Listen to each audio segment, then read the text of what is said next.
Business 2016 report. David, good afternoon. Thanks for coming in.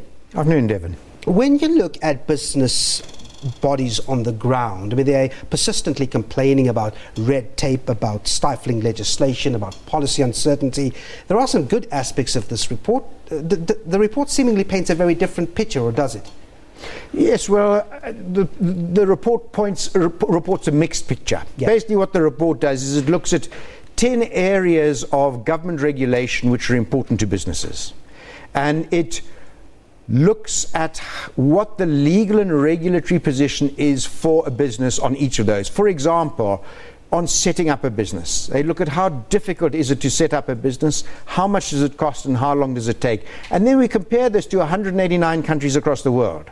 And on these different 10 positions which get pulled together, South Africa is outstandingly on some, as you mentioned, on protecting minority investors. That's what underlies the stock exchange. Number 14 in the world. On making it easy to pay your taxes, number 20. These are really top breaking positions. Then on others, not quite so strong. On getting electricity, access to reliable electricity, number 168 out of 189.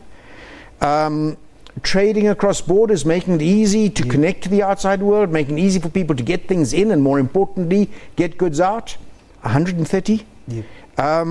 Starting a business, just the regulation around starting a business, 120. So there are areas which South Africa can work on. And what the Doing Business publication does is it's almost like the McKinseys of government, where you go to management consultants and say, how do we improve our position? And they say, well, find out who's doing it well and copy them.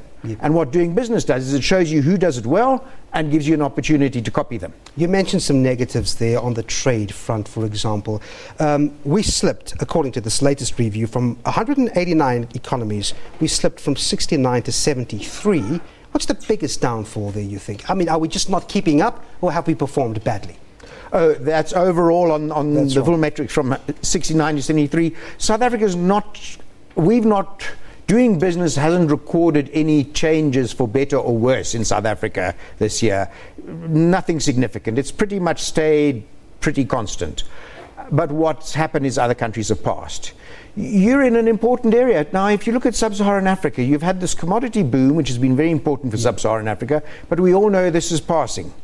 So while the boom has been going on, thank goodness, many countries have been realizing that they need to improve their competitiveness, so have been making the reforms they need to make. So it's Sub-Saharan African countries include 5 of the top 10 reformers in the world this year.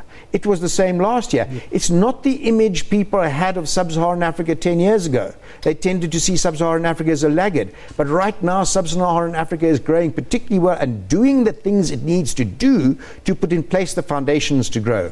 South Africa needs to make sure it joins that pack. And it catches up. Let's talk about electricity. You mentioned a staggering number there. I mean, we're at the bottom end of the number of countries being assessed here.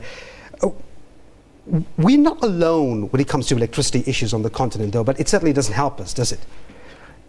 South Africa is certainly not alone. South Africa faces many challenges. The important thing is South Africa knows it has a challenge in the electricity area, and it is getting a lot of attention. So that's the important thing.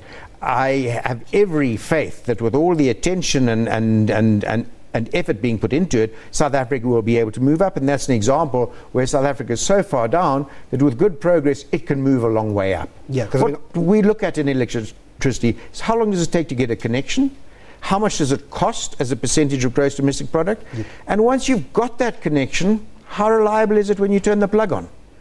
And those 3 indicators we track, and we show who does better and who does not so well, and it gives South Africa an opportunity to see, well, maybe if other people achieve this, how do they do it?